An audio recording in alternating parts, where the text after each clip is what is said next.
여러분 안녕히 주무셨어요? 네. 또 오늘 우리에게 새로운 은혜를 주시는 그런 새날이 되었습니다. 여러분 은혜가 보이시지 않습니까? 실제적으로 하나님께서 능력을 베풀어 주시잖아요. 오늘 그러한 은혜 가운데 하루를 보내세요.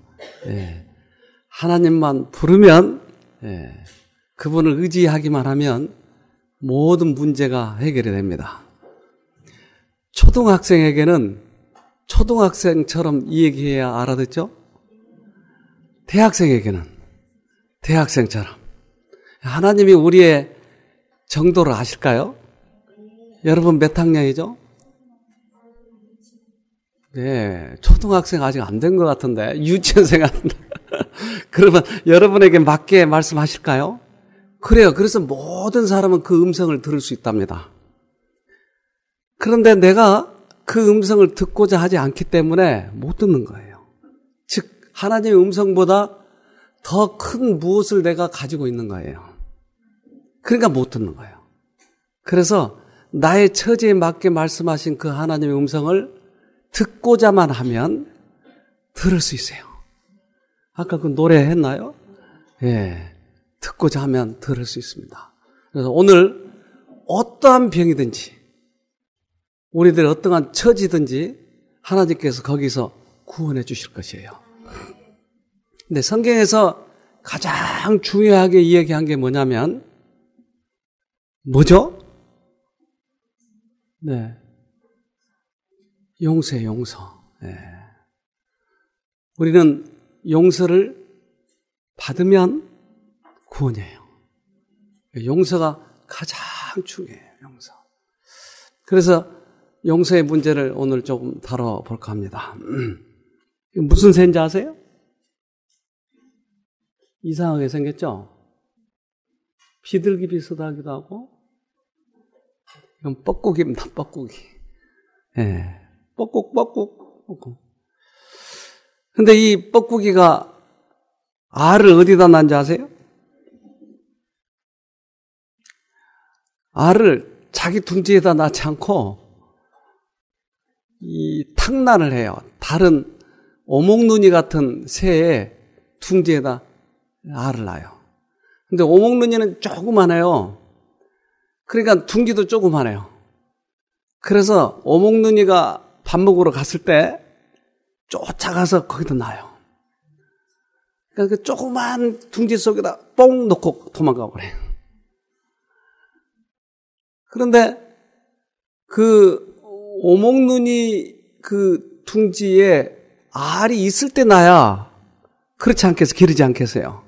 그러니까 그것을 다 관찰하고 있어요. 멀리서 뻐꾸기가 오목눈이가 언제 알 나나 이렇게 관찰하고 있다가 알을 낳는 그때 같이 가서 나야 적절히 시간도 맞고 그러지 않겠어요? 근데 오목눈이가 알 색깔이 틀리면 버려버리지 않겠어요? 그러니까 알 색깔도 어떻게 해야 돼요? 똑같게 해야 돼요. 그러려면 알 색깔이 그렇게 나오게 하려면 어떻게 하죠? 뻐꾸기가 먹이를 조정해요. 그렇게 먹고 싶은 벌레도 안 먹어야 돼. 똑같이 만들려니까. 그래서 이 뻐꾸기가 알을 낳는데 이렇게 똑같이 여기 큰 게 뻐꾸기 알이에요. 여기 조그마한 게 오목눈이야. 똑같잖아요, 똑같아요. 그래서 이렇게 알을 낳아요, 여기다. 자, 한번 읽어봅시다. 둥지 안에 있는 다른 세 개의 알에 비해 비교적 큰 것이 뻐꾸기의 알이다. 뻐꾸기는 산란에 앞서 먹이를 이용해 자신의 알 색깔을 탕란할 둥지의 알 색깔과 같도록 변화시킨다. 네, 먹이를 조정해서 색깔을 이렇게 맞게 하는 거예요. 그래서 이제 오목눈이가 이렇게 품고 있어요. 자기 새끼인 줄 알고. 네. 붉은 머리 오목눈이는 뻐꾸기가 자신의 알을 밀어내고 이곳에 알을 낳았다는 사실을 전혀 눈치채지 못한 채 정성껏 알을 품는다. 네, 알을 품어요. 그런데 이 뻐꾸기 알이 하루 먼저 이렇게 태어나요. 알에서. 요거 알은 오목눈이고. 그러니까 하루 먼저 부화된 이유가 있겠죠? 요 녀석들을 오목눈이 알을 다 밖으로 어깨로 밀어내버려. 부화되자마자 한 녀석이 이게 어깨로 다. 붉은 머리 오목눈이가 알을 품은 지 10에서 12일이 지나면 뻐꾸기 새끼가 어미새의 새끼보다 하루 정도 먼저 세상 밖으로 나온다. 이때쯤 어미 뻐꾸기가 나타나 자신의 새끼를 향해 울어댄다.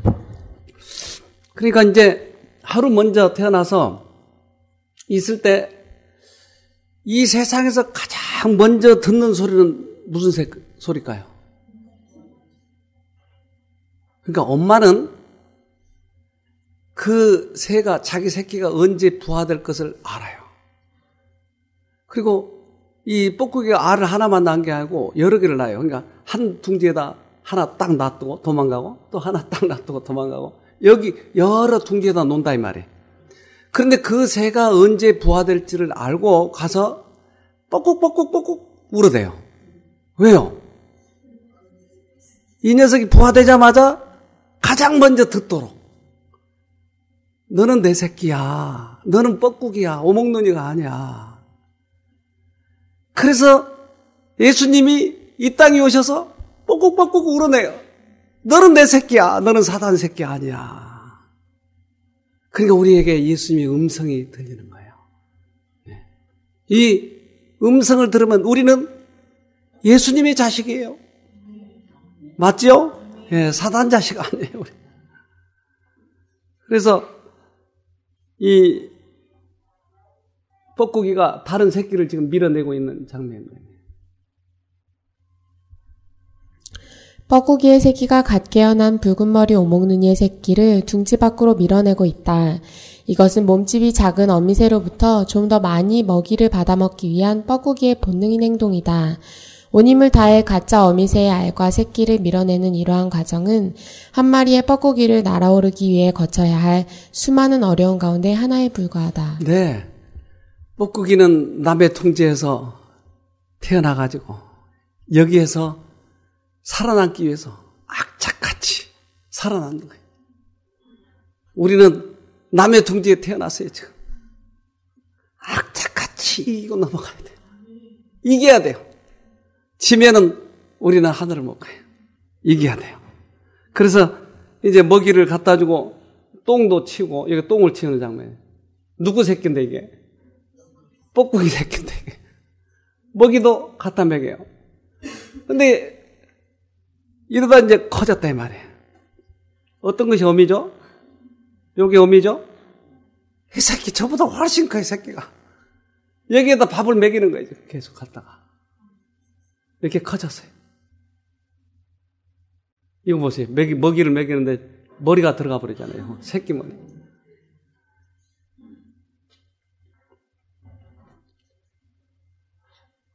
제가 이 자연을 보면서 어느 날 이 뱀이 땅을 기어가더라고요. 근데 새 한 마리가 막 노래하다가 뱀하고 눈이 딱 마주친 거예요. 그러니까 둘이 쳐다보고 있어요. 땅 밑에 있는 뱀과 나무 위에 있는 새가 서로 이렇게 딱 쳐다보고 있는 거예요. 근데 이 새가 그냥 톡 떨어져요. 그러니까 탁 잡아먹어요. 여러분, 그런 일이 다 있을까요? 그러니까 어떤 할아버지에게 제가 이 얘기를 했더니 나도 그걸 봤는데 이 사마귀가 매미를 보고 발을 딱 들고 쳐다보니까 매미가 맴 하다가 눈이 마주치더니 톡 떨어지더래요. 그래, 사마귀 가서 잡아먹더래요. 그러니까 이 자연계에도 보이지 않는 체면술이 있는 거예요, 이게. 자연계에도. 여러분, 저 쳐다보세요. 떨어지나 안 떨어지나 보게. 그러니까 좋은 영향이든지 나쁜 영향이든지 보이지 않는 기운이 있다, 이 말이에요. 그런데 이것을 서로 마주치면 그 영향력을 받는데 예수님의 기운을 우리가 쳐다보면 우리도 느낄까요? 자, 민수기 21장 7절에 백성이 모세에게 이르러 가로되 우리가 여호와 당신을 향하여 원망함으로 범죄하였사오니 여호와께 기도하여 이 뱀들을 우리에게서 떠나게 하소서. 모세가 백성을 위하여 기도하매 이스라엘 백성들이 뱀에 물려요. 그러니까 치료할 수 없으니까 죽어가니까 하나님께 구해요. 하나님, 우리들이 뱀에 물렸으니까 우리를 좀 도와주세요. 어떻게 하면 치료될까요? 도와주세요. 그러니까 많은 뱀들이 와서 문다 이 말이에요. 물리면 죽는 거예요. 그런데 이 뱀 이름이 뭐냐면 불뱀이에요. 불뱀. 불뱀은 물리면 뜨거워서 죽는 거예요. 그 물린 그 통증이 마치 불에 댄 것처럼 막 타서 죽는 것처럼 그렇게 뜨거운 거예요. 그래서 불뱀이라고 그러죠. 근데 그 불뱀에 물린 사람들이 죽어가니까 하나님께 가서 구했어요. 모세가 8절에 여호와께서 모세에게 이르시되 불뱀을 만들어 장대 위에 달라 물린 자마다 그것을 보면 살리라. 그러니까 뭘 다르라고요? 불뱀을 만들어라 그랬어요. 그러니까 불뱀한테 물렸으니까 불뱀을 달라. 그러면 산다. 왜 살았을까요? 불뱀을 지금 달았어요. 이게 놋뱀을 만들어서. 이걸 쳐다보면 산다. 아이도 뱀에 물렸고 엄마도 물렸고 할아버지도 물렸고 어떤 사람은 한 마리, 어떤 사람은 두 마리, 어떤 사람은 몇십 마리 물린 거 한 번만 해. 근데 살았어요. 왜 살았을까요? 불뱀에 뭐가 있나요? 불뱀은 옛날에, 아주 옛날에 그 할아버지 조상, 할머니죠, 할머니, 할아버지보다. 최고로 이쁜 여자, 하와가 뭐한테 물렸어요? 뱀한테 물렸어요. 그래서 그 뱀을 사단이라고 하더라. 뱀을 죄라고 하더라. 그러니까 사람들이 죄에 물려서 질병의 고통, 여러 가지 환경의 고통, 이런 고통을 겪고 있는 사람에게 뱀이 돼가지고 죄가 돼가지고 죽어버린 한 분이 오실 것이라고 하는 것이. 그분을 쳐다보면 산다. 그래서 뱀을 다루라고 그랬어요. 자, 9절에 모세가 놋뱀을 만들어 장대 위에 다니 뱀에게 물린 자마다 놋뱀을 쳐다본즉 살더라. 여러분 죄에 물렸습니까? 그렇다면 어떻게 하면 살아요? 놋뱀을 쳐다보면. 너무나 간단한 상식이기 때문에 안 믿으려고 하는 거예요. 너무나 간단한 진리예요. 내가 물렸으면, 내가 암에 걸렸으면 다른 어떤 것이 나를 유혹하더라도 끝까지 그분을 쳐다보는 거예요. 그러면 그분이 나를 낫게 해주는 거예요. 이 우주에는 그러한 체면술이 있는 거예요. 그래서 요한복음 3장 14절에 모세가 광야에서 뱀을 든 것 같이 인자도 들려야 하리니 이는 저를 믿는 자마다 영생을 얻게 하려 하심이니라. 근데 놋뱀을 쳐다보면 산다고 했는데 모세에게 말한 것처럼 그러면 여기 신약에서는 뭐라고 그랬겠어요? 모세가 뱀을 든 것처럼 예수님도 십자가에 들려 하는데 이는 저를 아까는 뭐라고 그랬죠? 쳐다보는 자. 그러니까 모세가 광야에서 뱀을 든 것을 그때는 쳐다보며 살았는데 이제 신약 시기에 와서는 뭐라고요? 믿는 자마다. 그러면 여러분 마음에 이 믿음이 있으면 살까요? 왜 근데 잘 안 되죠? 내 마음에 진심으로 믿지 못하기 때문에 지식적으로만 내가 이제까지 신앙을 가졌기 때문에 바라보면 믿으면 사는 거예요. 믿으면. 그렇게 되면 우울증 환자가 십자가를 바라보면 사는 거예요. 정신병 환자가 십자가를 바라보면 사는 거예요. 여기에 자주 이 정신에 문제 있는 분들이 오시는데 이분들이 언제나 헛소리 하지 않아요. 어떨 때 정신이 맑아요. 그러면 그 맑을 때 물어보는 거예요. 왜 그래? 왜 그렇게 헛소리해? 자꾸 물어보면 내 과거에 그런 일 했단 말이야. 나는 그러기 때문에 죽어야 돼요. 나 같은 놈은 죽어야 돼요. 사람은 뭐예요? 이런 소리만 하는 거예요. 그때 예수님의 당신의 죄 때문에 죽었어요. 찾아보세요. 이런 사건들을 이렇게 얘기해 주는 거예요. 그때. 그리고 산에 올라갈 때도 계속 노래를 하라고 하고 나무를 보게 하고 어떤 형제가 막 그런 소리를 하는 거예요. 계속. 근데 어느 날 제가 이 나무는 누가 만들었을까? 그거요? 누가 만들었지? 잘 모르겠는데. 그럼 내가 돈을 1억 원 줄게 이거 만들어봐 나무. 그럼 못 만들어요. 내가 어떻게 만들어요? 아니 이것도 못 만든다고? 못 만들죠. 그럼 누가 만들었을까? 하나님이 만들었다. 근데 이 사람이 죄책감 때문에 계속 그런 거예요. 그래서 어느 날 하나님이 우리를 구원하셨다고 쳐다보자고 그랬더니 어느 날 눈이 좀 초록초록 하더니 산에 올라가서 나무 가지를 2개를 딱 꺾어가지고 원장님 내가 2억 원 줄게 이거 만들어 보셔. 그러니까 정신병 환자가 나를 놀린다고 하는 것은 돌아왔다는 얘기예요. 눈을 보니까 초롱초롱 하는 거예요. 그리고는 울면서 이제 자기 과거를 이야기하는 거예요. 둘이 산에 앉았을 때 얼마나 내 마음이 감동이 되든지. 눈이 초롱초롱하면서. 그가 어떻게 해서 돌아왔다고요? 십자가를 쳐다보면. 여러분에게도 그럴 수 있다고 하는 것이에요. 쳐다보면서 하는 것이에요. 우리들의 생활이 여러 가지 사건들이 그것을 쳐다보지 못하도록 하기 때문에 지금 못 보고 있는 것이에요. 끝까지 쳐다보는 거예요. 죽으면 죽으리라고 쳐다보는 거예요. 그래서 4,000년 동안 양을 가지고 제사를 드렸어요. 4,000년 동안. 아벨 이후로 계속 아담 이후로 예수님이 돌아가신 다음에 우리는 2,000년이 됐어요. 그것을 기념하기 위해서 성만찬 예식을 하는 거예요. 예수님이 돌아가셨어요.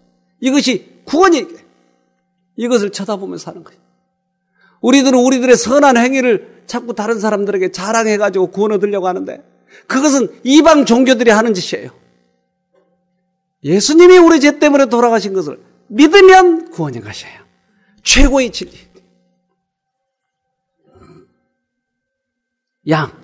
이 양을 바치는 것은 예수님이 우리 죄 때문에 죽으신 것. 그것은 바로 십자가의 죽으심이에요.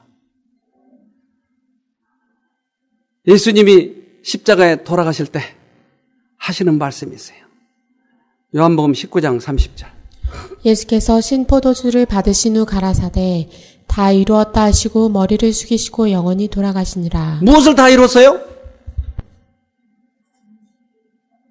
죄값을 다 치렀다는 거예요. 하나도 남기지 마. 그래도 여기 몇십 명 되니까 좀 부족하지 않을까요? 예수님 한 사람 죽어가지고 어떻게 다 이루겠어요? 그렇죠? 예수님은 창조주기 때문에 우주를 만들고 지구도 또 만들고 얼마든지 만들 수 있어요. 그러니까 얼마든지 만들 수 있는 그분이 죽으시면 모든 피조물의 죄값을 치르고도 남는 것이에요. 다 이루었다고 하는 것이에요. 여러분들의 죄값을 다 치렀기 때문에 오늘 그것을 내가 받아들이면 나에게서 죄가 없어지는 것이에요. 죄값을 다 치러버렸기 때문에. 그래서 다 이루었다라고 말씀하시는 거예요. 양, 그것은 예수님이에요. 요한복음 1장 29절에 이튿날 요한이 예수께서 자기에게 나오심을 보고 가로되 보라 세상죄를 지고 가는 하나님의 어린 양이로다. 무엇을 지고 갔어요? 세상에 있는 죄. 그러니까 예수님은 세상 죄를 다 치러놨는데 내가 이것을 받아들이는 그때부터 나에게 적용이 되는 거예요. 그러니까 내가 그것을 받아들이지 않으니까 나는 고통 속에 살아가는 거예요. 힘들게 살아가는 것이. 어떠한 죄든지 여러분은 그것을 믿으면서 사는 것입니다. 이것은 믿는 사람이나 믿지 않는 사람이나 교회 다닌 사람이나 안 다닌 사람이나 관계없어요. 이 세상에 있는 모든 사람은 하나님이 만드셨기 때문에. 근데 그분이 나를 건져주시면 누구든지 건져줄 수 있다고 하는 거예요. 갈라디아 3장 13절에 그리스도께서 우리를 위하여 저주를 받은 바 되사 율법의 저주에서 우리를 속량하셨으니 기록된 바 나무에 달린 자마다 저주 아래 있는 자라 하였음이라. 예수님이 왜 돌아가셨다고요? 저주를 받았어요. 왜 저주를 받아요? 이 세상에 있는 모든 죄를 그한테 뒤집어 씌워가지고 그를 저주로 죽여버렸단 말이에요. 그러니까 내가 받아야 할 저주가 없는 거예요. 믿으면. 예수님은 십자가에 박힐 때 아파서 죽으신 거 아니에요. 예수님이 십자가에 박히시고 너무나 이 저주받을 것이 많아. 사람이 지은 모든 죄를 그에게 다 뒤집어 씌우니까 그가 견딜 수가 없는 거예요. 이 죄값 때문에. 그래서 예수님이 죽으실 때 심장이 터져서 죽어버렸어요. 그래서 예수님이 옆구리를 쿡 찌르니까 뭐가 나오세요? 피와 물이 나온 거야. 막 쏟아져 나와. 이 심장이 터져버렸기 때문에. 그러니까 우리들의 죄값으로 그분이 죽으셨다고 하는 것이에요. 이것은 믿지 않는 사람에 믿는 사람에 관계가 없다니까요. 누구에게든지 해당이 되는 거예요. 그래서 여기에 오신 분들이 지난번에 불교 다니신 분도 오셔서 해방이 됐고 다른 교 믿은 사람도 해방이 됐고 누구든지 안 믿는 사람도 지난번에 그 간경화 이분 심장 이식하려고 하는데 이분은 불교에 믿은 사람.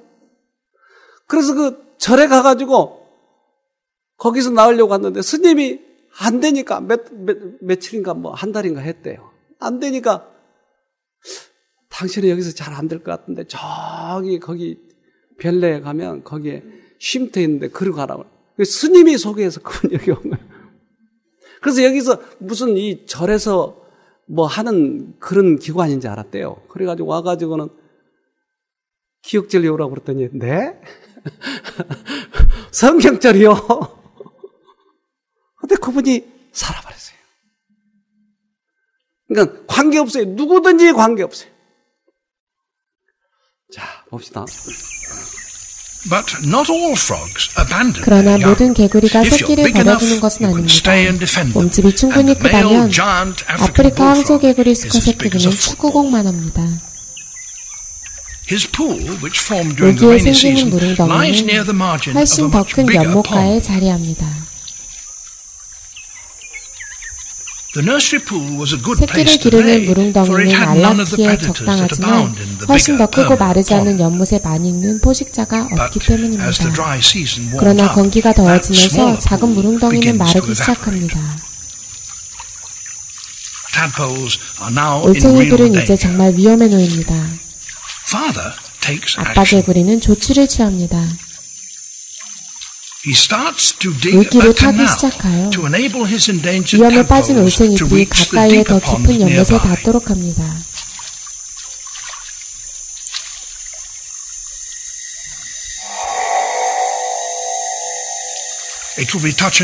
아슬아슬한 순간이지만 더 큰 연못에 이를 수만 있다면 지금 살기 위한 알맞은 기회를 잡을 만큼 활기찹니다.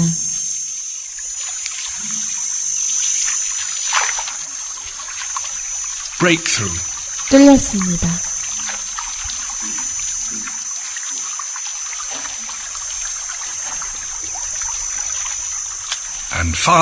그리고 아빠 개구리가 인솔합니다.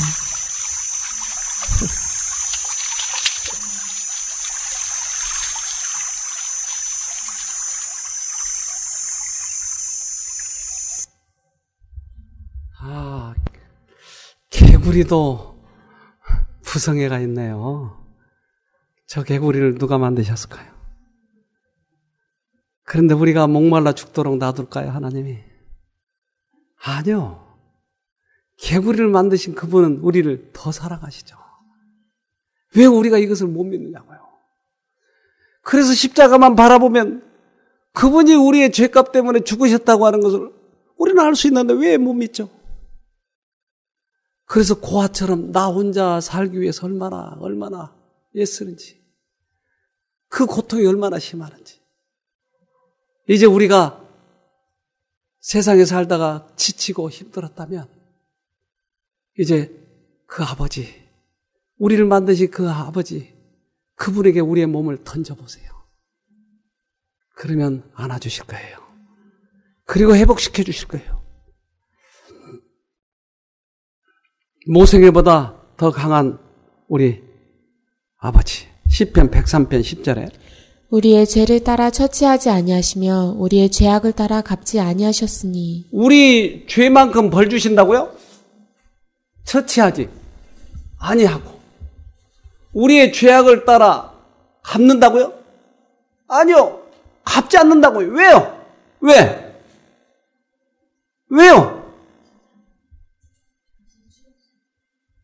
당신이 갚아버렸으니까. 동이 서에서 먼 것 같이 우리 죄가를 우리에게서 멀리 옮기셨으며. 네. 동이 서에서 먼 것만큼 우리가 가장 멀다고 생각한 것이 동과 서예요. 그러니까 하도 이것을 안 믿으니까 가장 먼 것으로 죄가를 옮겨버렸다. 하도 안 믿으니까. 제가 어렸을 때 이래봬도 초등학교 때는 많이 놀았지만 나중에는 공부 좀 했어요. 하도 형들한테 두들겨 맞아가지고. 그래서 책상에 딱 앉혀놓고 머리만 까딱하면 한 대 이렇게 주먹이 날라오는 거예요. 그러니까 책만 보고 있어야 되는 거예요. 그러니까 하도 그렇게 앉혀놓으니까 나도 마음을 어느 날 바꿔먹고 좀 해야 되겠다. 그래서 이제 공부를 하는 거지. 그러다 보니까 실력이 좀 올라가는 게 원래 좀 머리는 있었는데 하도 놀기를 좋아해가지고. 그래서 막내라 큰형이 한 대 쥐어받고 가면 좀 있으면 둘째 형이 와서 또 쥐어받고 하고. 그래서 넷째 형이 올 때 제일 힘들어요. 그 형은 막 세게 때리니까. 그래서 하도 쥐어박으니까 이제 나중에는 공부를 해야 되겠다고 마음을 먹고 이판사파에다 맞아 죽나 공부를 해도 죽나 하여튼 살자. 그러는. 6학년 때는 제법 공부를 좀 잘했는데 시험을 보는데 옆에 친구가 저보고 훅 찌른 거예요. 좀 보여달라는 거예요. 잘 안 보여주니까 연필로 그 날카로운 걸로 훅 찌른 거예요. 얼마나 아프던지. 근데 나보다 싸움을 더 잘하니까 뭐 어떻게 할 수도 없고. 그래서 그러면 하나만 봐 너. 딱 보여줬는데 시험지 다 끝났는데 선생님 김용군 이리 나와봐. 네? 너 시험지 보여줬잖아. 저 하나만 보여줬는데. 야 임마 똑같아 네 옆에 놈하고. 근데 이 녀석이 좀 그래도 대충 좀 머리가 있게 해야 될 텐데 이 똑같이 박혀놨어 이게. 얼마나 두들겨 패는데 너 때문에 또 시험을 다시 봐야 된다. 나중에는 쓰레빠를 벗어가지고는 막 때리는데 얼마나 아프던지. 실컷 얻어맞고 다 때렸나 보다 했는데 너 내일 네 아빠 모시고 와. 선생님 좀 더 때리고요. 아빠는 오라고 하지 마세요. 아니야 모시고. 집에 가가지고 아빠한테 아빠 선생님이 내일 오시라고 그래요? 왜? 모르겠어요. 왜 오시라고 하는지. 근데 그 이튿날 교무실에 우리 아빠가 들어오시는데 너무 궁금해. 근데 아빠가 선생님 책상 앞에서 머리를 90도로 가만히 들어보니까 죽을 죄를 졌었습니다. 죽을 죄를 졌습니다. 다시는 안 그렇게 해요. 안 그렇게 하도록 교육할게요. 나 오늘 집에 가면 죽었다 이제. 집에 가서 아빠 학교 다녀왔습니다. 잘 다녀왔니? 아무 말도 안 하시네. 아빠 선생님 뭐라고 안 해요? 너 공부 잘하라고. 이상하다. 아까 그렇게 듣지 않았는데. 그게 이제 제 의문에 남겨놓고 제가 장사하는데 제가 어른되니까 또 애를 낳고 우리 아들이 어느 날 학교에 가서 말썽을 부려가지고 그것도 보통 말썽이 아니고 학교에 있는 유리를 들이받아가지고 저만 다친 게 아니고 그냥 많은 아이들이 다치고 유리창은 깨져버리고. 근데 이 아이가 집에 와서 아빠 선생님이 내일 오시라고 그러더라고요. 왜? 모르겠어요. 왜 오시라고 하는지. 이제 그 이튿날 갔더니 선생님이 이런 걸 자식이라고 교육시켰냐고.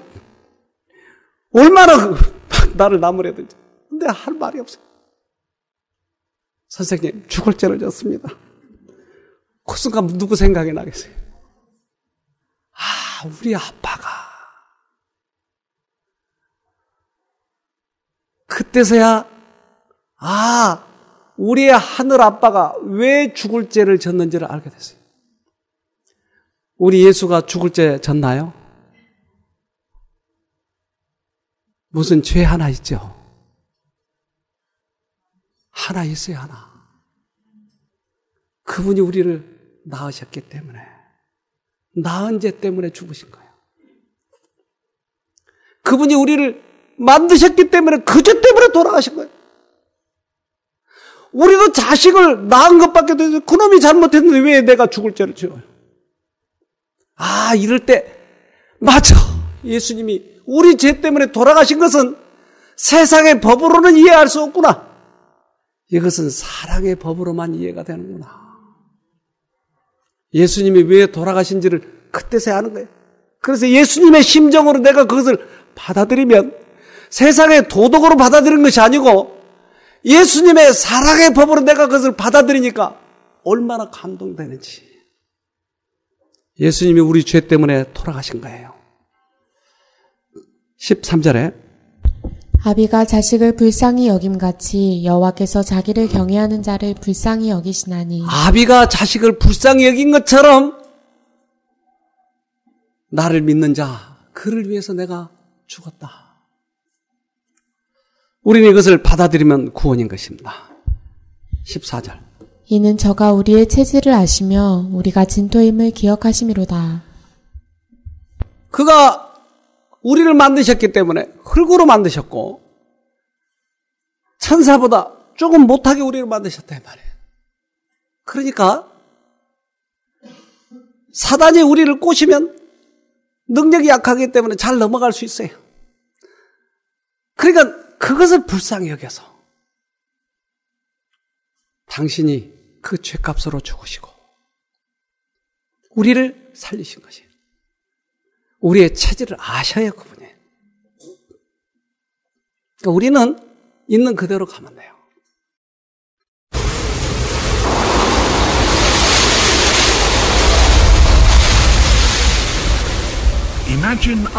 지구에 태양이 없다고 상상해 보십시오. 수컷 환적 펭귄이 그와 흡사한 환경인 남극의 겨울을 맞고 있습니다.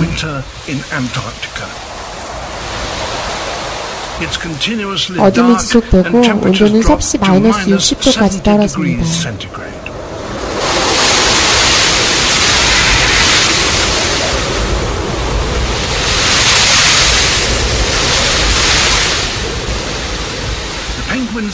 모든 생명체가 도망가도 이 펭귄은 떠나지 않습니다. 보물을 지키고 있기 때문이죠. 황제 펭귄의 발엔 알이 하나씩 있는데 폭신하게 부푼 배로 알을 보온하고 있습니다.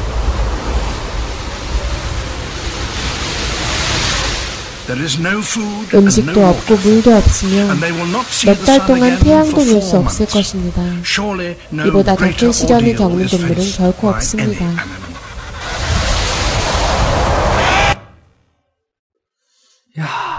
영하 60도에서 저들이 살아남아요. 영하 60도. 우리 지난 겨울 20도 돼가지고 얼마나 추운지. 근데 60도에서. 왜요? 새끼를 안고 있기 때문에. 저 안에 알을 안고 있는 거예요. Are still carrying the precious eggs that they've cherished throughout the Antarctic winter.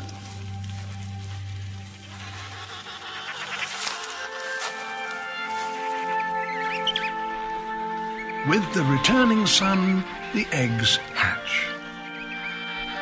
Other birds have not even arrived, but the emperors, by enduring the long black winter, have given their chicks a head start.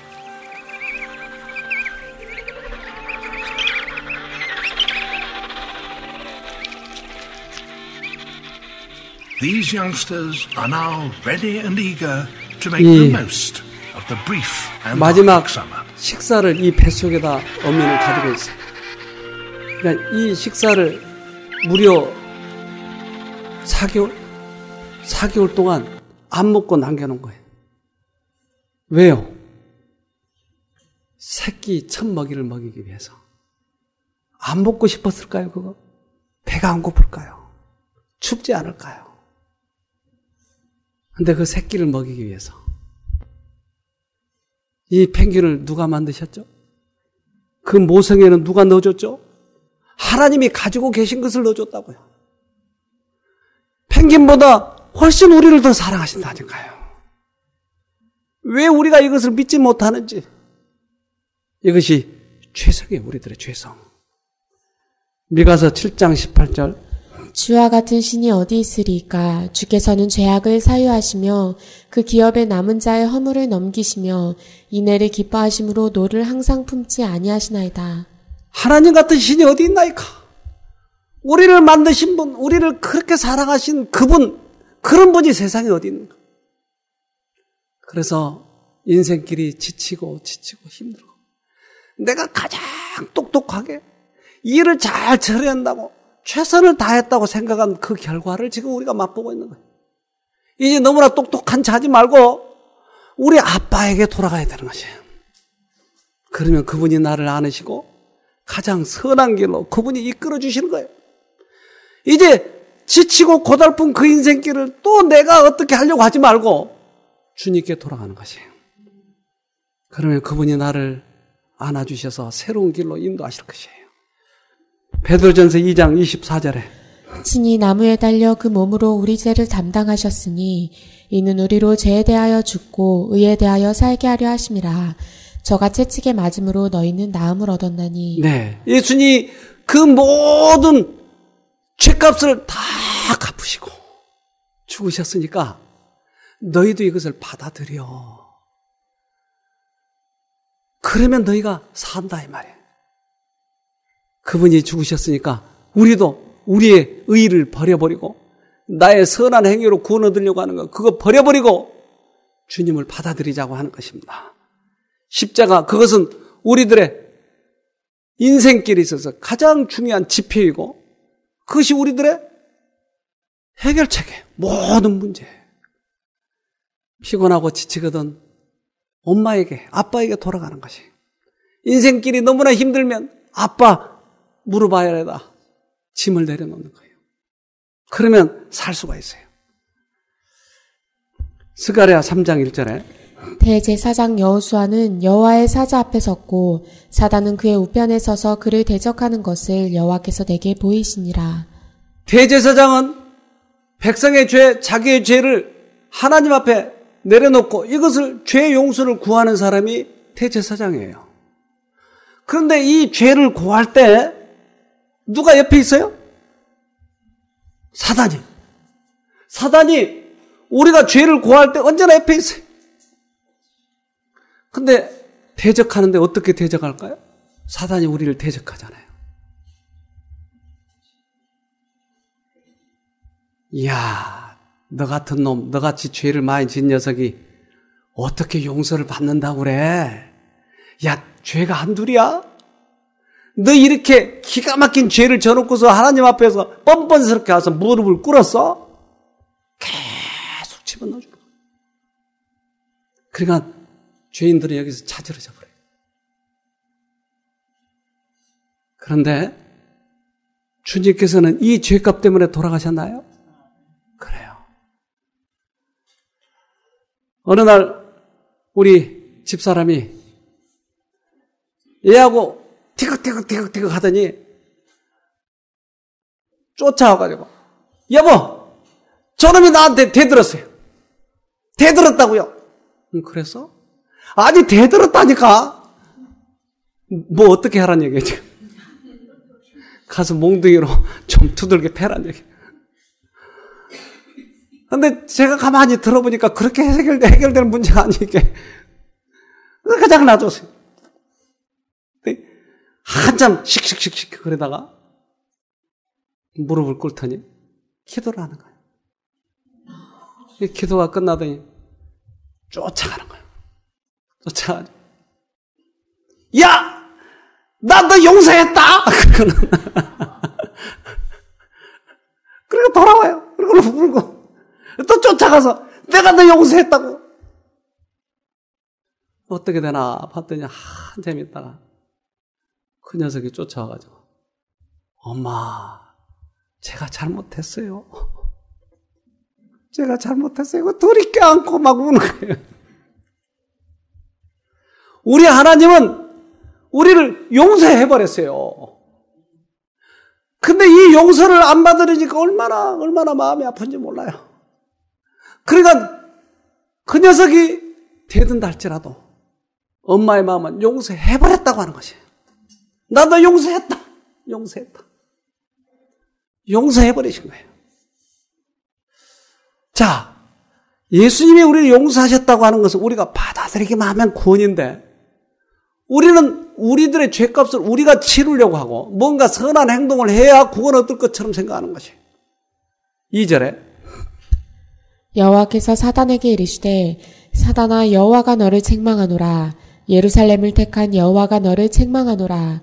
이는 불에서 꺼낸 그슬린 나무가 아니냐 하시니. 네, 여호와가 사단을 나무라는 거예요. 왜요?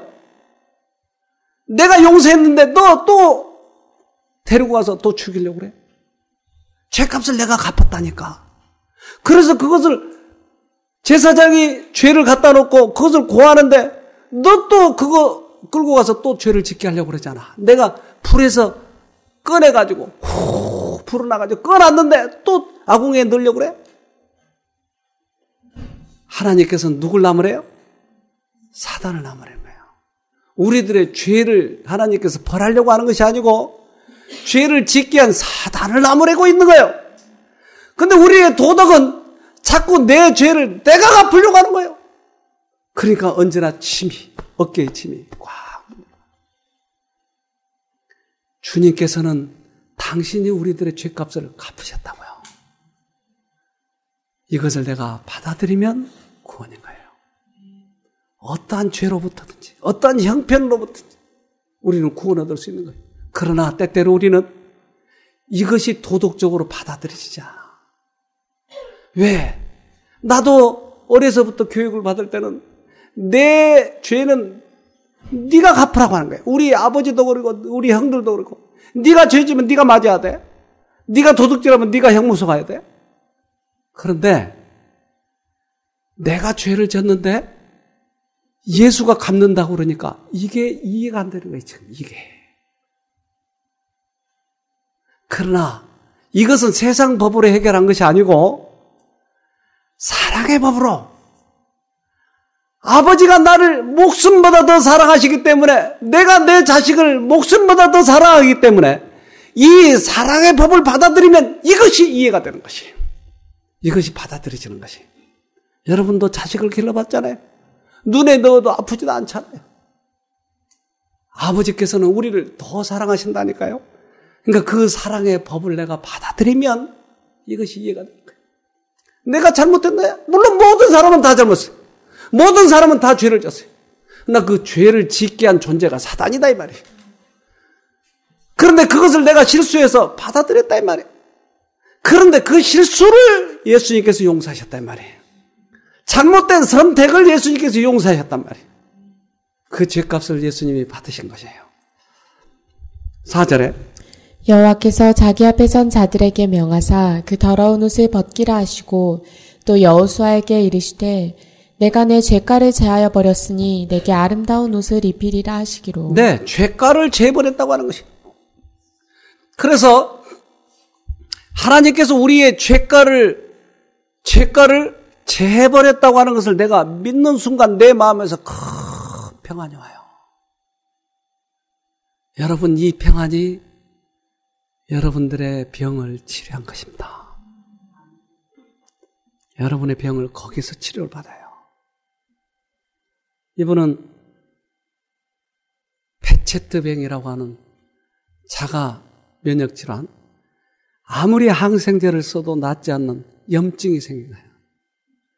이분이 이 위 안에 이 염증이 생겨가지고 좀처럼 낫지 않는 거예요.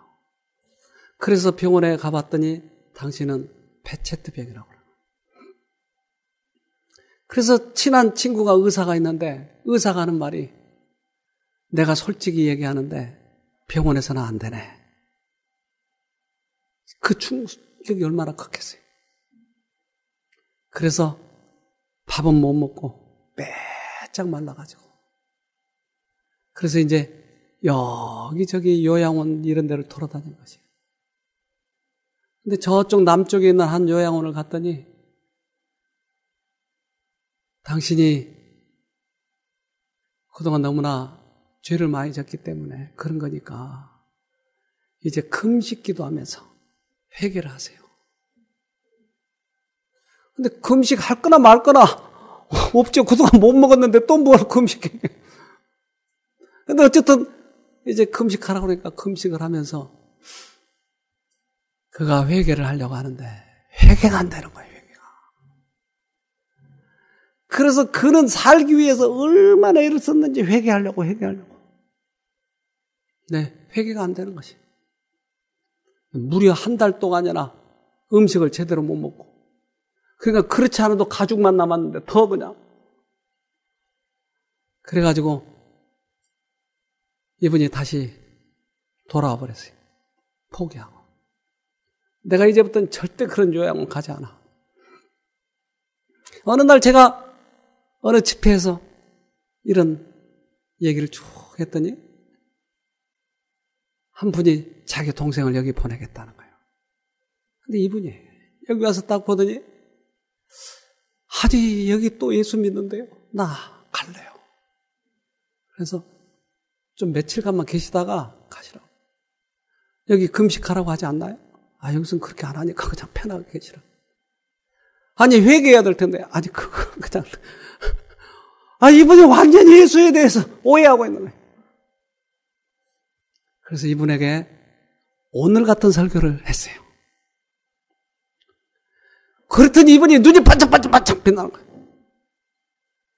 아니 우리가 스스로 회개할 수도 없고 우리 스스로 죄값을 갚을 수도 없고 이런 얘기를 할 때 눈이 반짝반짝. 그래서 다 끝나더니 이 앞에 와서, 그 회개는 그럼 우리가 할 수 없나요? 네, 우리가 할 수 없어요. 주님께서 도와주셔야만이 죄가 잘못된 것을 깨달으니까 그때 회개하죠. 아, 그래요? 근데 이분이 너무 놀래. 그러더니 그 다음날도 어느 날 자기 부인이 와서 옆에 앉는 거예요. 너무나 기가 막히게 듣는 거예요. 자기 부인하고 같이 와서 듣는데 막 노래를 부르는데 찬송을 하고. 근데 이분이 밥을 먹기 시작하는 거예요. 소화가 되기 시작하는 거예요. 어떻게 해서 그런 일이 생기죠? 그래서 간증을 했어요, 이분이.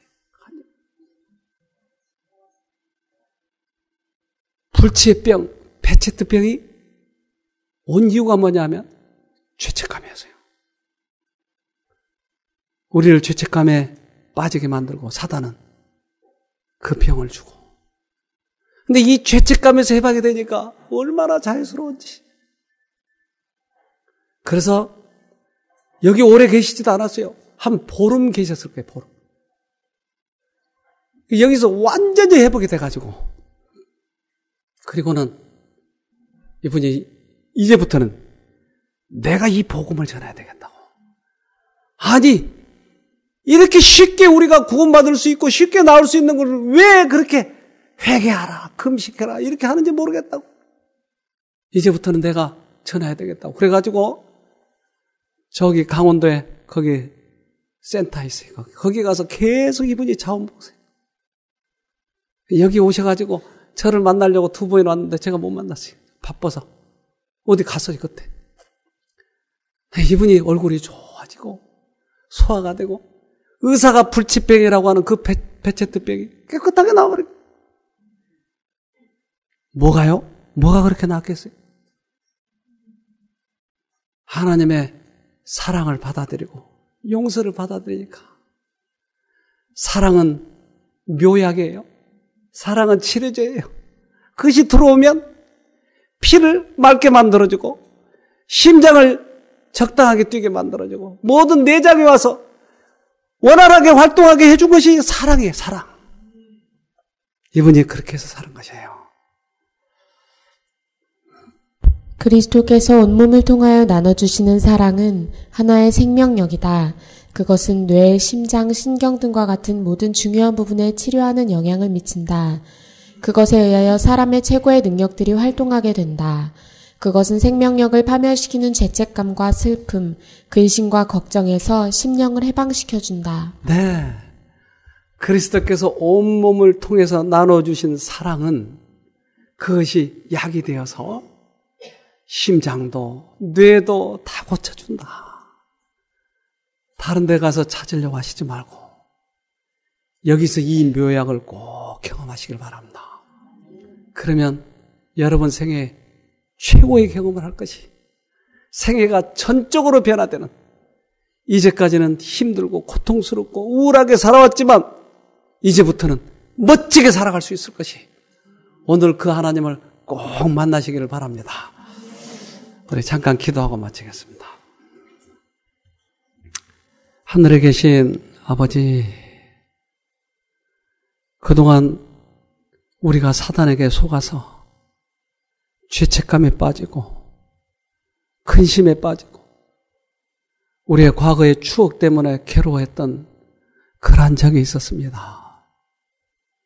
그러나 그러한 모든 죄값으로 주님이 돌아가셨다고 하는 것을 다시 한번 확인했사오니 주님만 바라보게 하시고 그 죄책감으로부터 벗어나게 도와주시옵소서. 이제부터는 멋지게 살려고 합니다. 주님께서 우리들의 죄를 사해 주셨사오니 이제부터는 행복하게 자유스럽게 그렇게 살기를 원합니다. 그러한 용서의 확신을 오늘 꼭 가질 수 있도록 해주시고, 아까 그분을 본 것처럼 우리도 모든 병으로부터 자유함을 얻을 수 있도록 도와주시옵소서. 끊임없이 죄책감을 넣어주고 후회감을 넣어주고 미래에 대한 두려움을 넣어주는 그러한 사단의 속박에서 오늘 온전히 벗어날 수 있도록 은혜를 베풀어 주시옵소서. 우리를 죄에서 구원하신 예수님 이름으로 기도합니다. 아멘.